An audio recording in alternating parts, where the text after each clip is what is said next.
127 አገር ያሉ አገረ ገዦች ራስ መታት ያዛቸው አንድ ሰው ይጸልያል ብለው ባይዘው ጸልዮ ያመለጠው ሰውዬ በዚያው ጸሎት ነው ያኛው የተበላው። ያኛው ደግሞ ላለማምለጥ ነው የጸልየው ማለት ነው። መንፈሳዊ ዓለም ምንጭ ነው፣ መሬት ውጤት ነው። ምንጭ ላይ ድከሙ፣ ውጤት ላይ አትታገሉ። ከተዘጋ በር ጋር መጋጨት ትርጉም የለውም። ከበሩ ጀርባ ያለውን መምታት ነው፣ በሩ ይከፈታል።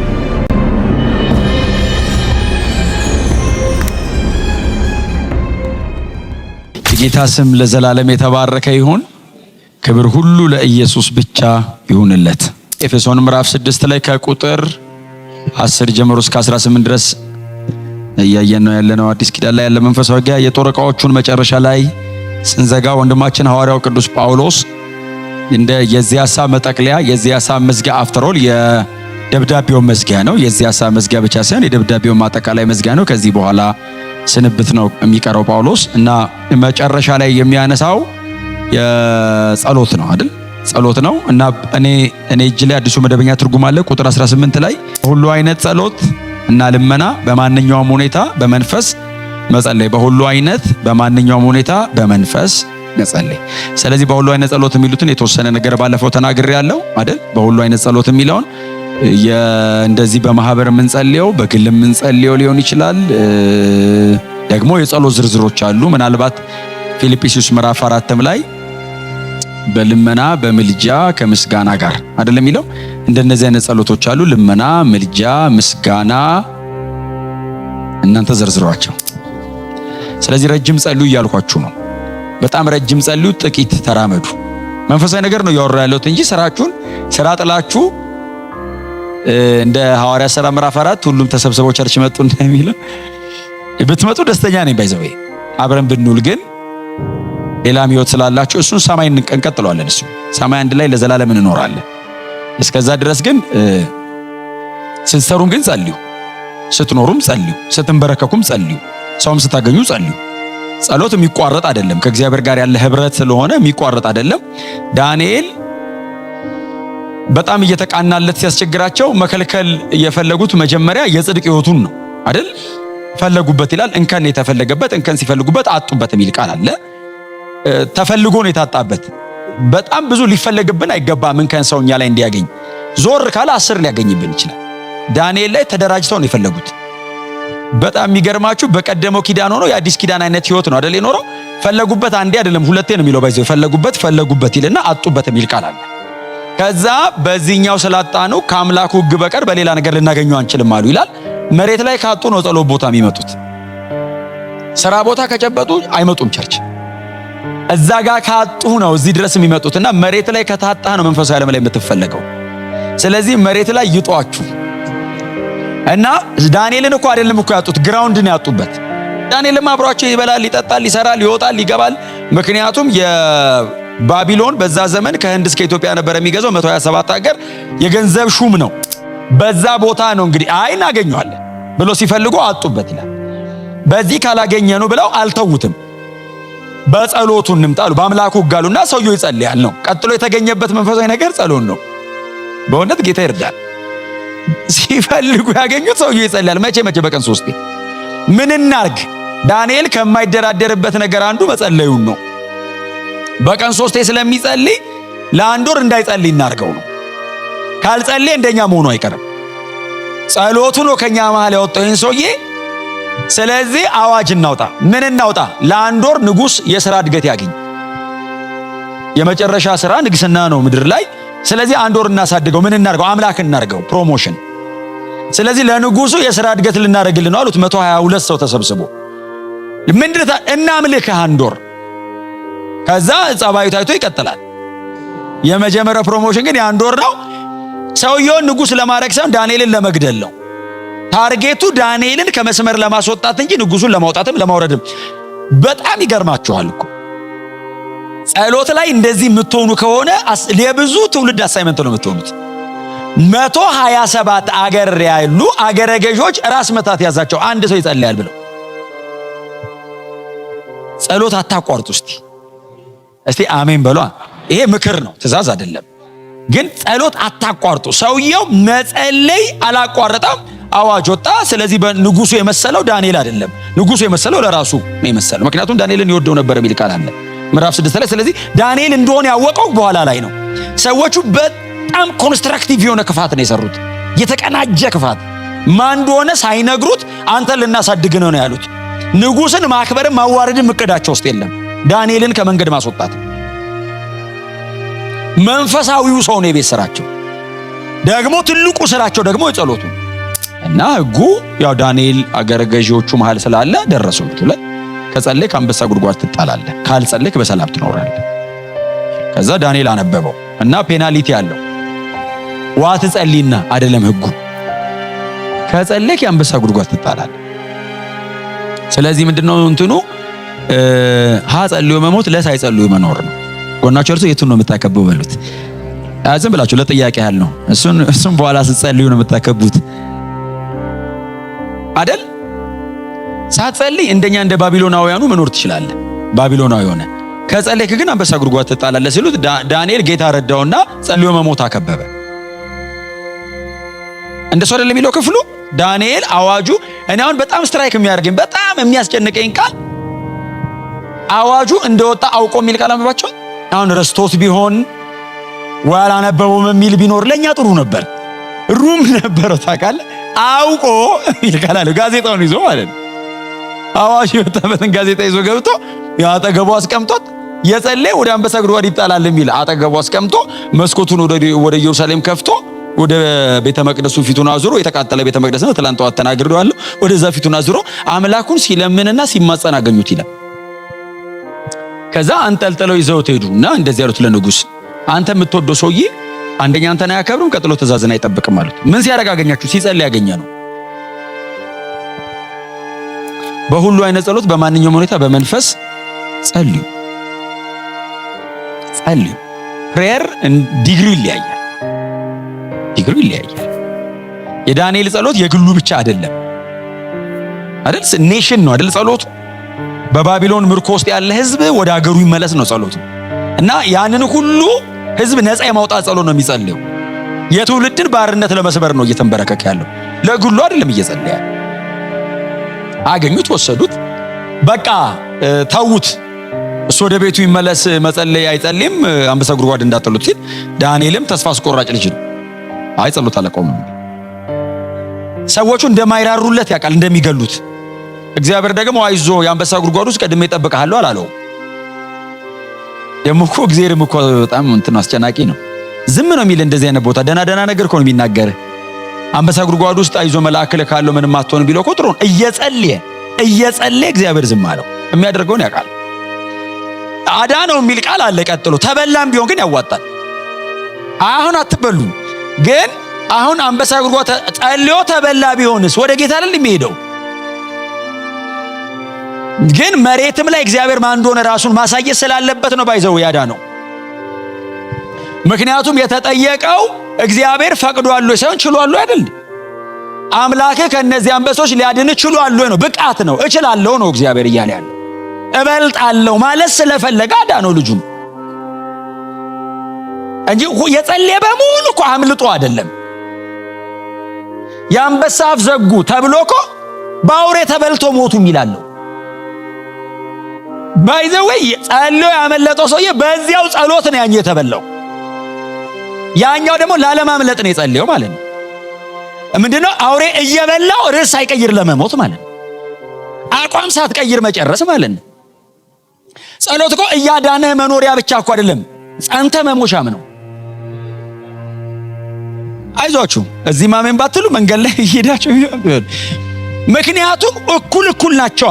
አሁን እነዚህ ይሄ ልጅ ጸለየ፣ ተንበረከከ፣ ችግር አመጣበት ጸሎቱ። አንበሳ ጉድጓድ መጣል አመጣበት ጸሎቱ። ሞት አመጣበት ጸሎቱ። ይሄው ጸሎት አንበሳ መሃል አሳደረው። ጸሎቱን ያስጣለው ጸሎቱ ነው አንበሳ መሃል ያሳደረው። ባይጸልይ ማን ዞር ብሎ ያየዋል? ባይጸልይ አንበሳ ጉድጓድ ማን ይጠራዋል? ባይጸልይ ዳንኤል 6 እስከየት ይመጣል? ምዕራፍ 6 ራሱ አይኖርም። እግዚአብሔር ታሪክ የሰራው እያጸለየው ነው። ጸልዩ። በጣም በትህትና ጠገባችሁ ሰው ነቅነቅ አድርጋችሁት አጥብቃ ጸልይ በሉት። በመንፈስ ጸልይ በሉት አይደል? ጸሎትን ከመማር ይልቅ መጸለይ ይሻላል አይደል? አንዳንድ ነገር በመኖር ነው የሚሆነው። ፕሬየር ስትንበረከኩት መንፈስ ቅዱስ የሚያስረዳችሁ ይበዛል። አሁን ጸሎት በጣም ብዙ ቴክኒክ የለውም። ተንበርክከ ነው የሚያስተምረው። ውድቅ ስትል በሌላ አይነት መንገድ ያሰለጥናል። በሌላ አይነት መንገድ አቅም ይሰጣል። ጸሎት የጀመርክ ቀን ነው የሚያስጨንቅ እንጂ ስትቆይስ ትያዛለህ። ባይዘው ትያዝና ሳትጸልይ ምንም አይነት የህይወት እርምጃ ትራመድም። ጳውሎስ ከመንፈሳዊ የጦር ዕቃዎች መካከል መጨረሻ ላይ ያደረገው ሆነ ብሎ ነው። ሁሉንም የጦር ዕቃዎች መጠቀም የሚችለው ሰውየው ሲጸልይ፣ ሁሉንም የጦር ዕቃ ይጠቀመዋል ከጸለየ። የሚጸልይ ሰው አክቲቭ ነው። የሚጸልይ ሰው ስፒሪቱ ሻርፕ ነው። የሚጸልይ ሰው መንፈስ ይመራዋል። በጣም ላያቅ ይችላል። በጣም እንዲህ ኖሌጀብል ላይሆን ይችላል። ስኮላር ላይሆን ይችላል። ያቃል ግን ውስጤ ደስ አላለው የሚል ሴንስ ያረጋል። ፈልጎ ስህተትን ላያመጣው ይችላል። ግን ይላል የጊዜ ጉዳይ ነው፣ ይገኛል። በፊት አንዴ ልጸልይ አልተናገርኩትም። አንዴ ልጸልይ ገብቼ እዚህ አይደለም ቆይቷል፣ ትንሽ በጣም ቆይቷል። መጸለይ ፈልጌያለሁ፣ ሰዓትም አለኝ። እንትኑ ግን አልመጣልኝም። ይሄ የጸሎት መንፈሱ አለ አይደል? መንፈሱ ሲመጣ እኮ መንገድ ላይ እኮ ከሰው እኮ ይለያል። በኋላ ብለህ እኮ ትሄዳለህ። ሲመጣ እኮ አትቆጣጠረውም። ከፈቃድህ ይበልጣል። ካልመጣስ ተንበርክከህ ያለ ሲቃይ እና ገባን። ጸሎት ክፍሉም እንደዚህ ነው፣ ምንጣፍ አለው። ያለ መንበርከኪያ ነው ምንበረከከው። የዛን ቀን ግን እንትኗ ስላልመጣች መንበርከኪያ አረኩ። እየተለማመጥኩት ነው። አመጥቻለሁ ያልመጣልኝ ነው መንበርከኪያ አረኩ። እንትኑ ወንበሩም እንዲያ እንትን አይደለም፣ እንጨት አይደለም፣ በደንብ እንትን ያለው ነው። ከዛ እላዩ ላይ መንበርከኪያ አረኩበት። እንደዚህ ስፖንጅ እኮ ነው። አልመጣልኝም። እየተለማመጥኩ ከዛ እንትኑም ላይ አረኩ። አላረግም እኔ በባህሪ ግን በቃ አረኩ። የዛን ቀን ለምንድን ነው አልመጣልኝም? ከዛ ተንበረከኩ፣ ጸሎት ጀመርኩ። አልመጣ ሲለኝ ያው ምንድነው ምንላት እንትናለች አይደል? ሳላውቅ በስተት በሏት እንጂ ቸርች አይደል ያለ ነው ፓስወርዳችን ነው። ሳላውቅ በስተት ከንግግር ብዛት በደል አይጠፋም። እስቲ ቆይ ብዬ የራሴ ሁሉንም ተናዘዝኩ። ማቀውን በሙሉ ማረን አካባቢውን ሁሉ ተንበርከከ ሳይመጣ መነሳት እንደዚህ አይነት ኪሳራ የለም። ምንም ብከስር እኮ ነው የሚሻለው። ከዛ እንደዛ ያን ሁሉ ንስሐ ገብቼ አይቻለሁ። ሰዓቴን ደግሞ ስንበረከክ 3 ሰዓት ነው ጠዋት። ጸልኩ፣ አልመጣም። አይታወቅም፣ የጠላት አሰራር ይኖራል። ተነስቼ በቃ በዚህ ስል በዛ ስል ስቃወም ሲያለባችሁ የሰራችሁ ይመስላችኋል። ታውቃላችሁ። በቃ አልኩ የለም። ሌላ ብዙ ጸሎት ጸለይኩ እና በጣም ረጅም የጸለይኩ 1-2 ሰዓት ያህል የጸለይኩ ነው የመሰለኝ። ምክንያቱም ብዙ ርዕስ ተጠቅሜያለሁ፣ በጣም ብዙ ተናግሬያለሁ። ሰዓቱን 3 ሰዓት ነው። መንፈስ ሳይመጣ ከመጸለይ ምን መስራት ይሻላል? ምንድነው አሁን በዛን ጊዜ አሁን በረጅም ሰዓት የምንጸልይበት ረጅም ሰዓት እየተገናኘን የምንጸልይበት ጊዜ ነው ወቅቱ። ግን መንፈስ ቅዱስ ምን አስተማሪ? ጸሎት ለካ ተሽሎ አይጸለይም። ጸሎት ለካ ትላንት ጸልይ የጸሎት ሰውን አይባልም። ለካ ጸሎት ለካ ሁሌ ስጦታ ነው። ለካ በተንበረከክ ቁጥር ችለህ አይደለም፣ ለካ አቀብሎ ነው። እና አስተማረኝ እና ወደ ጸሎት ሲሄድ ከዛ በኋላ ወደ ጸሎት ሲሄድ እየጸለይኩ ነው የሚሄደው። ለመጸለይ ማለት ራራልኝ እያልኩ አሁን ወደ ጸሎት ሲሄድ የምጸልይበት አቅም እንደው እባክህ መገኘት እየለመንኩት ሄዳለሁ። ለምንድነው? ችዬ አይደለማ። አይ ካቆምክበት አቀጥልም። በጣም በትሬኒንግ ብዛት አታመጣውም። ደግሞ ተቀበለ ሲሆን ነው ጥሩ። የለህበትም። አሁን አየህ በመንፈስ ሲሆን አንድ ርዕሰ ጉዳይ ይዘህ ወር ልትቆይ ይችላል። ተንበርከከ ውስጥ እየቃተተ ማለት እየቃተተ አይለቅህም። እንደሚሰራ ይገባሃል። በኋላ ላይስ እልቅ ሲል ታውቀዋለህ። ብድግ ትላለህ፣ ውጤቱን ታገኛለህ። መንፈስ ቅዱስ ሲኖር በመነዳት ይሆናል። በሁሉ አይነት ያለው ጳውሎስ የምታውቁትን በሙሉ በሉት እያለ ሳይሆን መንፈስ ቅዱስ ያቀብልሃል። ምናልባት ስትንበረከክ ለሰው ንስሐ ገባለሁ ብለህ ተንበረከከ በምስጋና ሊያልቅ ይችላል። በጣም ከባድ ጦርነት ውስጥ ሆነ የውጊያ ጸሎት ላጸልይ ይችላል። እኛም በኮመን ውጊያ የምንለው ማለት ነው። ሊያዘምር ይችላል። አንበርክኮ ጦር ሜዳ መሃል ኳይር ያሰለፈው ኢዮሳፍጥ ነው ስሙ። አስበዋል። ጦርና ጋሻ የታጠቀ ወታደር ከፊቱ ቆሞ ልብስ አልብሰ አቁምና ዘምር አለው። እኔ የዛን ዘመን ኳይሮች ራሱ ይገርማል። አንተ ፊት ለፊት የታጠቀ ወታደር ቆሞ ሐምራዊ ልብስ ምናምን ለብሰ የኳይር ልብስ ለብሰ ከተማ ብለው ቆሞ ለዛውስ መዝሙሩ እኮ አምላኬ ውረድ እኮ አይደለም ቸር ነውና ነው። በመንፈስ እግዚአብሔር ያፍስስልን። እግዚአብሔር ያፍስስልን። የማይሸመደድ ነገር ጥሩ ነው። ተቀብሎ መኖር መቻል እንደሱ ሲሆን የእምነት ህይወት ይሆናል። የእምነት ህይወት ደግሞ በቀጭን መስመር ላይ የመራመድ ሊሆን ይችላል። በጣም ሪስኪ ሊመስል ይችላል። መንፈስ ቅዱስ ሰርፕራይዝ ያደርጋል። ዛሬ ወደ ቤታችን ስንገባ ይሄንን እናድርግ። ከፕሮግራም መዝለል አለበት። ምናልባት ዛሬ ስንገባ ጥቂት ደቂቃ ሊሆን ይችላል የምንጸልየው፣ ግን አታቋርጡት። ስትንበረከኩ የሚደክማችሁ ከሆነ ይድከማችሁ። ስንበረከክ ጉልበቴን ያመኛል የሚል ካለ መንበርከክ ያመጣል። እንቅልፍ ይመጣልም ከሆነ ተንበርከኮ መተኛት። ተናግሬ ያለው ላስት ዊክ በጌታ ፊት ራእይ ማየት ይሻላል። በህልም ታገለግላላችሁ። ተንበርከኩ። በፍጹም አታሳቡ። እውነቴን ነው የምነግራችሁ። በፍጹም ምክንያት አትፍጠሩ ላያችሁ ላይ። ላለመጸለይ በጣም ብዙ ሊኖረን ይችላል ምክንያት። ጊዜ የለኝም ለጸሎት። ጊዜ ከሌለ ለምንድን ነው ጊዜ የሚኖረኝ? በጌታ ፊት ለመሆን ጊዜ ሳይኖረኝ ከሰው ጋር ግን ጊዜ ይኖረኛል እኮ። የተለያዩ አይነት ሶሻል ሚዲያዎችን ለመጠቀም እኮ ጊዜ ይኖረኛል። ለመጸለይ ግን ጊዜ አይኖረኝም በፍጹም። ከዚህ ማታ ጀምሮ የህይወት ውሳኔዎቻችንን መቀየራለን። ለመጸለይ ከእግዚአብሔር ቃል ጋር ጊዜ ለመውሰድ ለማጠናት። እኔ አትዩ አይደለም ያልኩት፣ ቀንሱ ነው ያልኩት። አትሊስት ከጸሎት ጋር እኩልና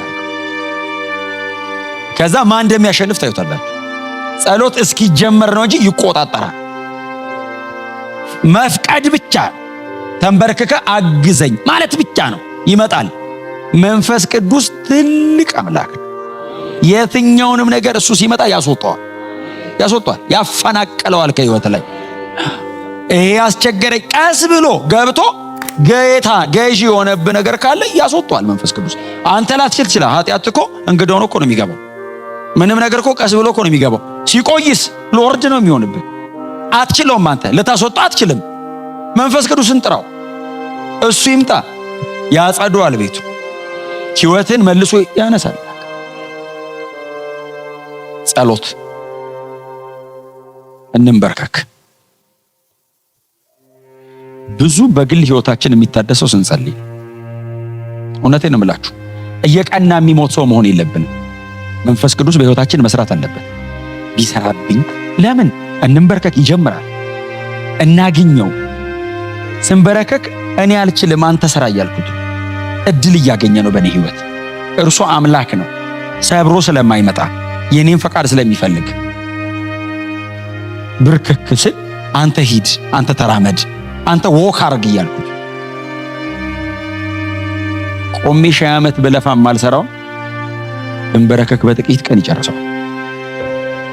እውነተኛ እረፍት፣ እውነተኛ ሰላም ስትጸልዩ ከጌታ ጋር በሚኖራችሁ ህብረት ወደ ህይወታችሁ ይመለሳል። እግዚአብሔር ጸሎትን፣ እግዚአብሔር ልመናን፣ እግዚአብሔር ምልጃን፣ እግዚአብሔር መቃተትን፣ በመንፈስ ከእርሱ ጋር አብሮ መኖርን እግዚአብሔር ለቤተ ክርስቲያን እንደገና ጨምሮ ይመልስ።